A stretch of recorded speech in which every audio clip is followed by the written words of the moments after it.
La fameuse bosse, visible depuis dimanche sur le flanc arrière droit du Camille Marcoux, n'a été réparée que de façon temporaire pour permettre au traversier de reprendre son service le plus rapidement possible entre les deux rives. C'est à une firme spécialisée de Matane, Méridien Maritime, que les travaux ont été confiés.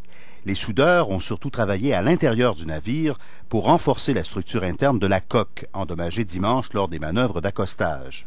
La bosse extérieure est demeurée, on ne l'a pas enlevée. On l'a laissé là, on s'est organisé pour qu'elle soit étanche. Par la suite, la structure interne, c'est ce qu'on appellerait les côtes du navire, là, les membrures, eux autres, on les a enlevés parce que les autres il avait déversé, il avait perdu sa force. Puis on a installé d'autres qui épousent la bosse. La Société des traversiers a réaffirmé aujourd'hui que les dommages au navire étaient le résultat d'un simple accident de navigation et non d'une négligence du capitaine. Quand le navire est arrivé dimanche soir, il y avait des vents de 25 nœuds de nord-est, ce qui fait que ça fait décoller le navire du quai et il y avait une brume très, très épaisse. Là, on avait une visibilité zéro au niveau du quai. Il était plus près du quai qu'il pensait. Alors, il y a eu un heurt de quai à ce moment-là. C'est un accident. Oui, c'est un accident. On peut pas qualifier ça autrement.